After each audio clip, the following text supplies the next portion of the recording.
All right, so good to see everybody right here on 5 Plus. We get to spend a little bit more time with each other, diving into the nitty gritty. We'll lift up the hood on some of the weather models. I'll let you know kind of how the sausage is made with a winter weather forecast like what we're looking at over the next 48 hours. We're going to begin with our winter weather alerts. Yesterday we had the winter storm watch, been upgraded to a winter storm warning, and that's going to be here in pink, winter weather advisory for Benton County. That's the big change going into the afternoon and evening. Now, all day you've been submitting some questions that I'm going to take a crack at as much as I can. I'm going to give it just a couple more minutes, let a few more folks make their way over here on 5 Plus. Working with me tonight is a new member of the 5 News weather team that I haven't had a chance to introduce you to yet. He's kind of getting baptized by fire. This is forecaster Joshua Weisel. He's going to be reading those questions tonight, and I'll be doing my best to answer those. Joshua has been an incredible help over the last couple of days as we iron out the details of this forecast. You'll be seeing more of him on 5 News on your weekend mornings and a few weekdays throughout the course of the work week. Here's our map right there. Pink is going to be your winter storm warning. Purple is the winter weather advisory. Our weather impact alert will go into effect tomorrow morning for all of us. We're going to run it through Friday as impacts are likely to continue. One of the big changes that started to show up today was what's called a nose of warm air. And you're thinking, a nose of warm air, what in the world is that? Well, so above us, we have to think of between the surface and all the way up to the cloud level. Most of that is likely going to be characterized by below freezing temperatures, but aloft above us, there very well could be a narrow or small area of temperatures that are a little bit warmer. So as those snowflakes are falling, it's going to encounter that warmer air at some point, which might serve to melt them, and then they're going to fall into that cold air once more, and they start to refreeze, and that's where we start to get some sleet. I don't think that's going to be necessarily widespread, but it is enough that should it materialize, I want to let you know that you can be preparing for that. Roads will get a little bit slicker quicker with ice from those sleet storms, so we'll be mindful of that. You got to prepare for hazardous travel, delays, and closures. The good news about this winter storm is we've been able to give you quite a bit of a heads up. It's been showing up for the last several days. And so a lot of folks, I think, probably are prepared. I think evidence of that is the milk and bread sections at your local grocery stores. One of the other things that have been interesting for us today is an uptick in the amount of snow that we're projected to see across a good majority of the area. In fact, if you missed it earlier this evening in the 5 and 6 o'clock newscast, I introduced a brand new snow map that shifts some of the higher totals a little bit further north, and we raise some of those projections for most of us. Before I get to that, we can look at the winter storm severity index. From north to south, it increasingly is more severe, as the index would suggest. What I like to think of this product as is it's an easy way to identify how much of a pain in the rear end is this system going to be. Minor impacts expected here in yellow. That includes parts of Benton County. That's where that winter weather advisory is in effect. And compared to everyone else, that's where we'll find the lower snowfall totals, according to our forecast data. Orange is going to be moderate. Of interest to me is last night at the 10 o'clock news, the moderate was pretty much running parallel with Interstate 40. But as you can see, with more snow projected, and I'll tell you why, I'll get into the science of just a bit, we now actually find those moderate impacts potentially as far north as the US 412. So between Fayetteville and Huntsville, a good chunk of Madison County, a little bit north of 412 there. Major impacts now expected across Scott County, southern LaFleur County. Perhaps some of those may even extend into parts of southern Sebastian and southern Logan before it's all said and done. But this is where we're at right now. Snowstorm not just impacting us. In fact, the further off towards the south you go, you get into the Arklatex. And the issues are going to be much more multifaceted. We're looking at not only snow across southern Arkansas, but sleet and a decent amount of freezing rain as well. And therefore, those impacts are labeled in the extreme category you see in purple. That's not too often that happens. What does it mean specifically for here? Travel's going to be a problem. Closures and delays, they're already coming in. They're going to continue coming in. It's going to stay cold. So we're going to see some refreezing. We're going to still need to be dripping those faucets for a little bit. Power outages relatively low. I've seen a few of the questions earlier. I'm not seen them all, but I did try to prepare myself a little bit with some of your questions. A lot of folks wondering about power outages. I keep that in the low forecast or in the low category because generally, when you talk about winter weather power outages, it's associated with an ice storm. It's freezing rain, and that's what's going to happen probably in parts of northeast Texas, southern Oklahoma, far southeast Oklahoma outside of our viewing area, but not necessarily here. Our snow is going to be rather wet, which means it's going to be heavier, so it's possible that we weigh down some tree limbs that eventually snap and fall on a power line and causes some issues, but generally speaking, I think we're going to be mostly okay. there could be isolated power outages. There very well could be, but I don't think it's going to be widespread. Here's the newest, the hottest right off the presses, 2 to 4 inches. I think we're going to be common in parts of Delaware, northern Adair, far northern Washington, most of Benton County there, and extending into the northern half of Carroll County. I think 2 to 4 is going to be common. 1 to 3 is what I called for last night. I woke up this morning, started looking at the new data, and noticed we're trending in a direction in which we're looking at a little bit more snowfall. Why is that? A couple of reasons, probably more than anything else. We're getting more moisture coming into the area, moisture that the models thought would be less. And so you get more moisture coming into an area which is already very cold.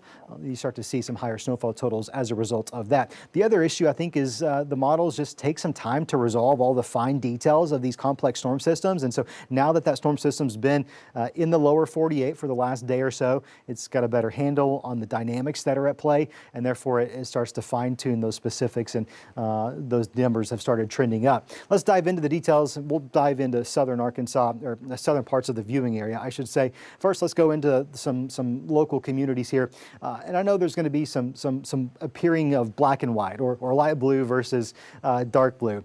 That's not the way Mother Nature works, right? So if you live in Farmington, you're right on the line, right?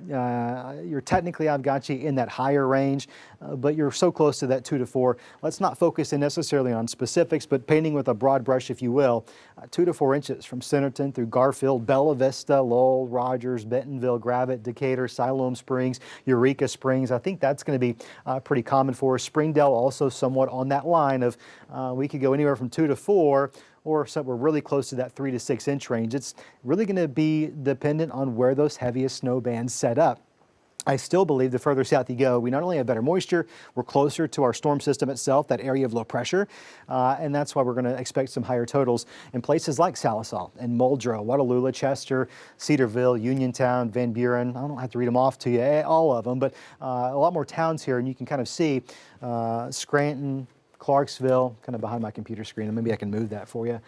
Paris, also somewhat close to that line of what are we going to see? Are we going to see 3 to 6? But there's some purple showing up in parts of southern Logan and southern Sebastian County. In fact, Mansfield, we're really right on that line there. 4 to 7 is going to be common. Southern LaFleur, parts of Scott County, southern Sebastian into Logan. A few more reasons why. Again, it's the moisture. It's also the elevation. We get the Ouachita Mountains out there to really lift us up a little bit higher, so it's going to be a little bit cooler, and inevitably that's going to set us up for some higher snowfall totals. I might be a little bit too conservative, I will tell you here. I did introduce this yellow zone here. There's no actual text showing up, but that zone there very well could be 5 to 9 inches of snow from Parks through parts of southern LaFleur County, Polk County, Mena, Queen Wilhelmina State Park. If I didn't have to work, that's where I would go, the state park there. You got some high elevation. You're in a zone that's already probably going to be the sweet spot for some really high snowfall totals. I do want to give you some models. I'm going to go into the science here, a little bit of the models, and then I'm going to get straight to your questions.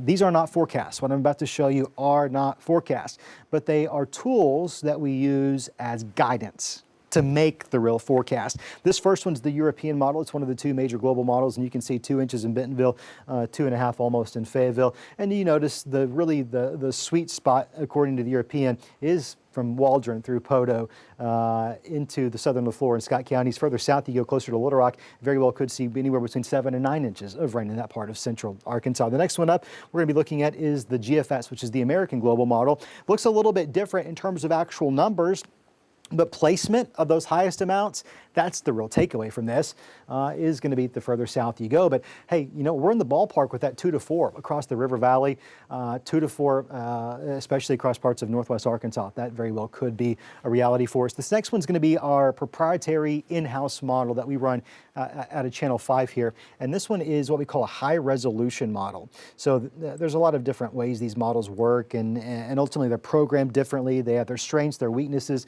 Some of them are just total junk. Others have some really impressive skill sets. This one, being high resolution, means it's really fine tuning the details. Can't run it very far out, but we can do it at this range. And numbers are pretty consistent there across northwest Arkansas. Some of us getting close to 3 inches. You know, we find ourselves getting close to 4 to 5 in parts of the River Valley. This one really thinks Boonville, Poteau, Waldron may be a good location. Again, not a forecast. I don't want you looking at this thinking, Scott said Boonville's getting 9 inches. Scott's not saying that. Promise you, Scott's not saying that. But Scott did look at all this data today and notice that we are trending up and up and up. Okay, let's bring in forecaster Joshua Weisel. Josh, hit me with your best shot. What questions do we got? I love the fact that here on Plus, it's my favorite part of Plus, that I don't have a commercial break. I don't have a producer in my ear telling me to hush up, go to commercial. I can do whatever I want here on Plus. And so tonight, I want to answer as many questions as I can from the viewers at home. My job is to make sure everyone is prepared for any potential impacts, and that means answering your questions. And I'll stay here all night if I have to. Awesome. Well, looking over some of the questions, I think the number one question that I've seen with a lot of these questions that were given to us were, what are the road conditions going to be for Thursday and Friday? Is it going to be safe?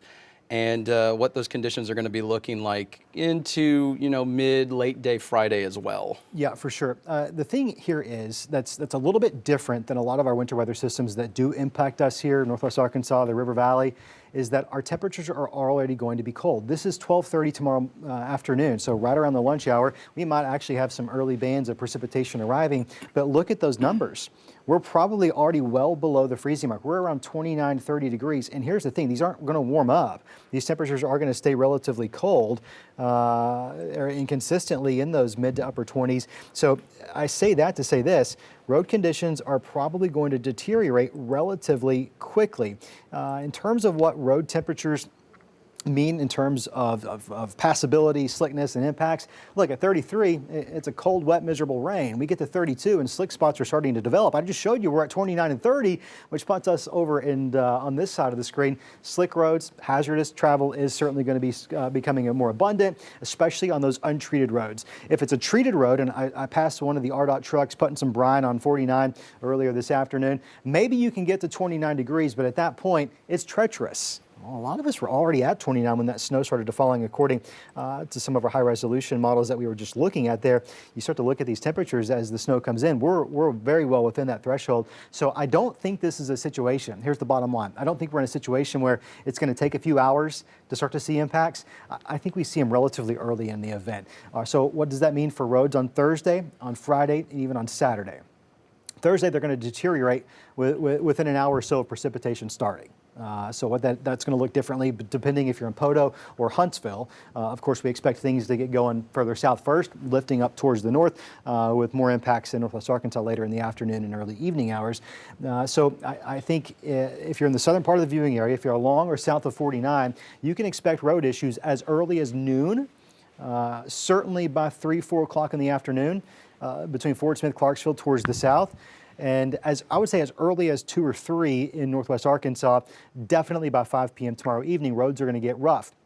The snow continues overnight, doesn't really wrap up until around sunrise on Friday for many of us. So at that point, road crews will get out there and they'll start to get ahead of the snow. And unfortunately, temperatures only briefly warm above freezing on Friday. So yeah, there's going to be improvements, especially on those primary highways and interstates. RDOT does a really good job. Oklahoma Transportation, they know this is coming. They've got crews mobilized. They're already treating roads out there. So I think those primary interstates and highways are going to be starting to improve by Saturday. But those secondary streets, it may take a while, especially with some of the totals that we're looking at further towards the south. You start to get 5 to 7, well, that's going to be a hard task to get ahead of for some of those local city street crews.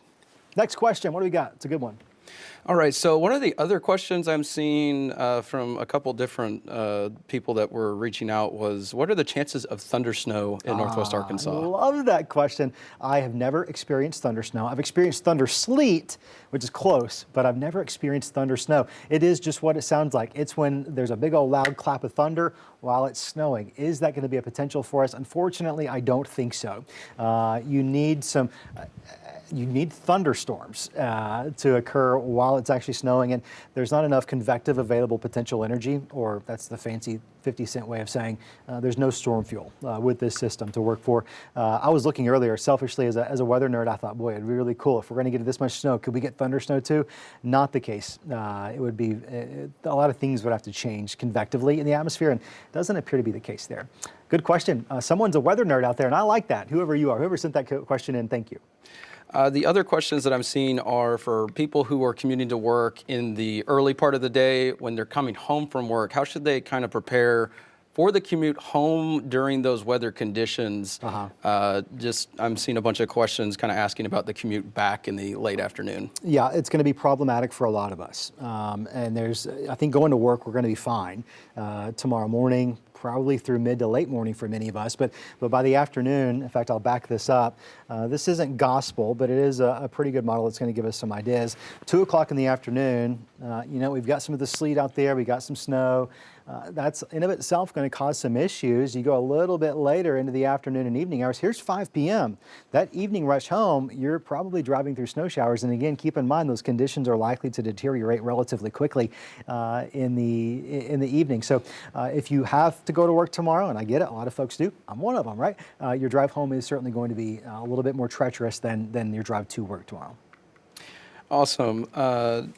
Mella Frazier Tedford asks, what are the chances of this being a bust? What are the chances of this being a bust? Look, that's a question that lives rent-free in the back of my head during these events. There's not a single piece of data that I look at and analyze that I don't think, okay, is this legit? Is this actually going to happen? Chances of that are relatively low at this point. Typically, when you see a winter weather forecast bust, you would have already started seeing signs of the models backing off of data. And that actually is the opposite of what's happening. Most of our models, and I kind of just showed you a few of them, are actually trending a little bit more and more. Joshua and I were looking earlier today, one specific model, which is called the National Blend of Models. It's one of my favorites. It takes all of them and combines it together, which helps to really kind of paint with some broad brushes. What are we looking at? And it helps to weed out the outliers. The outliers aren't able to really weight it down. And from yesterday to today, some of the snowfall projections have doubled across parts of the area. Not everybody, but I say all that to say that we would probably already be seeing some signs that it would be busting. Is it possible that we fall below our forecast? Yeah, it's possible. We're giving it our best shot, and I feel pretty good about it. So we'll see. We're very close to the point where we're no longer forecasting, we're now casting. That's probably going to start happening early tomorrow morning, and we'll wait and see. But I think whether or not, I guess the question really comes down to what is your definition of a bust? It's going to snow tomorrow. It's going to snow and it's going to accumulate, and it is going to cause road issues. I think that's at a minimum. I think the question is, where do we end up in many of our locations in terms of how much? And we'll wait and see. Another question that we had was from a couple different people. They were asking, what kind of snow is this going to be? Is it going to be more of the dry snow or a wet snow? Because they're asking because they're already excited for the potential of sledding and snowball fights and stuff like that. So yes. That's a great question. So if you lived in Northwest Arkansas, or even parts of the River Valley, actually saw some flurries fly Sunday night when that first blast of Arctic air arrived, and that was a really dry snow. This is going to be the opposite. This is going to be a very wet snow, which is going to cause some more issues out on the roadways. There's no question about that. But this is a wet snow. And for kids, this is great news. That means that it's going to be great for snowballs. It's going to be great for snowmen. It's going to be awesome for sledding. Wet snows are great for all of that. Another question that a couple different people were asking was, with that initial sleet that is possible, what are the odds of power outages, especially in the River Valley, when it comes to sleet? I certainly appreciate the question. I think a lot of us probably really like snow. Not everyone, I'm very aware of that. A lot of folks really like snow, but they don't want to deal with power outages. And so I certainly understand the question and the anxiety that comes with it when we talk about winter weather around here. I'm not really concerned with widespread power outages. I can't rule out it entirely. I'm keeping us in the low category for that potential. The reason why sleet isn't so much of a concern is sleet often can't consolidate on those power lines. It's freezing rain that can. Freezing rain is like a coat that just freezes and accumulates, and more and more weight gets added to those lines. They will snap into themselves. Tree limbs start to snap, falling over on adjacent power lines. That's when you start to have issues, and we're not looking at freezing rain. So there's really 3 types of wintry precipitation. There's snow, which I think is going to be our primary precipitation type once that transition finally happens. Sleet is going to be almost like hail. It forms differently. It's a different atmospheric process, but it's a good analog, if you will, to understand what it actually looks like. That sleet is going to get it slick out there, and it often consolidates into somewhat of a layer of ice on roadways after it's compacted by traveling cars. But sleet's not going to really accumulate on power lines, so therefore you're not too concerned with that. Awesome. So there's another couple of questions that are kind of around travel for Saturday. We have some people that are saying that they're coming in on Saturday. There's some people saying they have trips on Saturday and they're wanting to leave. What are the roads going to look like for Saturday for commuters either coming in or out of town? Yeah, what are the roads going to look like? I think they're going to be in better shape. There's no question about it. Look, secondary and side streets are probably going to be the last that road crews get to, and unfortunately, they're going to stay in rough shape probably for a couple more days. But the primary interstates, the primary highways are going to be in much better shape out there come Saturday. But as that melting occurs, and we do drop below freezing once that sun sets, there's going to be some black ice out there. In fact, there very well could be patches of black ice on Sunday. That's not me telling you cancel the baby shower. That's me telling you, as you're driving, just take it slow, watch for those areas. They're probably going to be out there, especially after dark when those temperatures fall. But they're probably going to be a bit more isolated in nature. I really think those primary interstates or highways, they're going to be much better by Friday afternoon, certainly Saturday afternoon, probably looking to be in pretty decent shape. Another question that a bunch of people are asking is kind of just the totals in their area and the timing, if we want to run through those again, just so viewers know. Yeah, let's dive into the totals. Here's the broad picture. This hasn't changed a whole lot. We did move this mid zone a little bit further towards the north, as we're expecting some higher accumulations. 2 to 4, 3 to 6, 4 to 7, and then yellow. It's not showing up there. It's just a small sliver of the map. I think 5 to 9 is very well a real possibility. We can go not street level, but we can dive into some of our local communities here. And this is kind of what we're expecting in Northwest Arkansas. Benton County looks to stand to see probably the lowest totals. I still think this is impactful, though. If you're in Benton County and you're not under that warning, I don't want you to think that it's not going to cause you some issues. 2 to 4 inches around here is going to cause issues. I mean, that's certainly an impactful accumulation total. War Eagle, Garfield, Rogers Lowell, Centerton, Bentonville, X and A. If you live near the Highfill, Decatur, Gravette, I think 2 to 4 is going to be really common for us. We get a little bit further towards the south and we find ourselves closer to that moisture source. 3 to 6 inches is going to be common for the folks here in this darker royal blue. That includes Fort Smith, Van Buren, Spiro and Panama, Ozark, Watalula, Charleston Branch, Lavaca, Paris, Driggs gets to be in our next zone here. 47 from Waldron through Magazine, Mansfield back towards Heavener. I really think this is where we're going to have the most snow. Now, there's a few reasons why. Not only is that closer to our storm system, we have the elevation of the Ouachitas that are going to really help cool us off, so our temperatures are certainly going to be very supportive. But we also have just closer proximity to that low pressure system. It's the low itself, our storm system is actually, it's pretty much hugging the Gulf Coast. And so you get closer to that, you're probably gonna have some more issues. And all of the models, which has been somewhat interesting to me, typically these models are a headache. We look at dozens of them.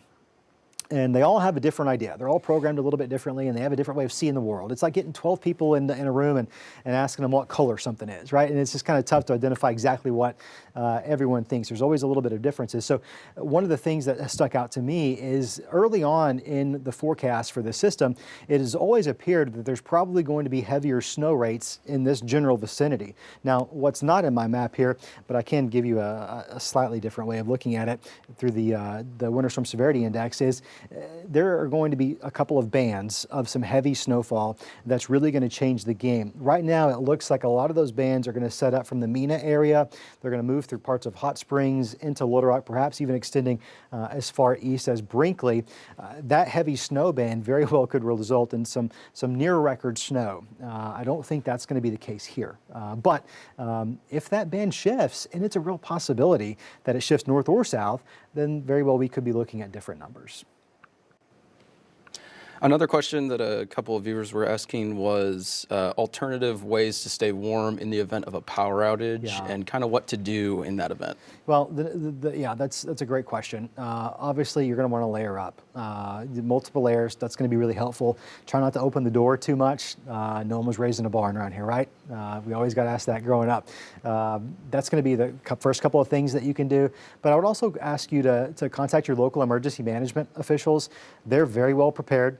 There are warming shelters all across the area for not just the unsheltered, but those that are experiencing power outages or heat failures. Those things really happen. I'd also call a friend, and this is a good opportunity to remind folks, check on your loved ones, check on the elderly, make sure everyone is staying warm. You know, if you need to get out there and get some last minute prescriptions filled, a couple more groceries. For me, once this broadcast ends, I got to go get some dog food. I'm running low on dog food, and I got to make sure those 3 pups eat, right? You can probably get that done early tomorrow morning, but as you're working through your own preparedness plan, it's probably a good idea to check on folks. Hey, you're good, your heat's working, right? And continue doing that throughout the course of this event. You know, I hope everyone's power stays on. I don't suspect we'll see widespread issues, knock on wood, but right now, I think we'll have just limited power outages. I think that's mostly it for the comments and the questions from viewers. Just seeing a lot of concerns for travel, a lot of concerns for power outages, and I think that this is helping them to kind of alleviate those anxieties going into tomorrow. Yeah, so there's certainly some anxieties. There's a lot of hope out there. A lot of folks really love winter weather, and I do too. But I also know that it's impactful. People have to go to work. Small businesses are worried about having to close and being able to pay their employees. A couple of just personal recommendations. If you are getting out tonight to go run grocery shop or maybe buy some supplies, maybe try to find a locally owned restaurant and buy in bulk. Make sure those folks can have your support. And certainly by Saturday and Sunday, when we're digging out from the snow, let's visit those folks and make sure that they're not feeling the brunt of this more than they have to. One other thought that I've been wanting to pass along, and it just kept slipping my mind. We've been so cold with that Arctic air arriving Sunday that there are some area ponds that are starting to develop a thin layer of ice. Of course, it's thin. There's no reason at all to get out there and walk on it. But what's going to be really deceiving and, dare I say, dangerous, once this snow falls on top of that thin layer of ice, it's going to look like you can walk out across it. Make sure as the kids are bundling up and they're going outside to play in the snow and make memories and snow angels and snowball fights, really talk to your kids about the safety of those frozen ponds. The ice will not be thick enough to support them. It's not going to get that cold. It's not going to stay cold enough long enough to support any ice skating out there on ponds and other waterways. So I'm not only concerned about just the potential of someone seeing the ice, thinking they can walk on it, but once that snow develops a layer on top of it, that's going to be a big concern for us that I've not had a lot of time to mention yet, but we'll make sure to make note of that in our evening newscast as well. It's going to be a fun event. It's not going to be the biggest snowstorm we've ever had. It's not going to be the most historic, but it is going to be impactful for us. And we're going to be here walking you through it every step of the way. Our team is to have, our plan is to have the full team in place tomorrow morning. We're going to be tracking road conditions as they deteriorate. We've got reporters that are going to be scattered all across the 5 News viewing area covering the weather where you live. And we'll enjoy this and we'll get through it together. For meteorologist and forecaster Joshua Weisel, myself, the full team here at Channel 5. That'll do it for this edition of this 5+ weather forecast. I'll probably be back live here later this evening and, of course, a lot tomorrow.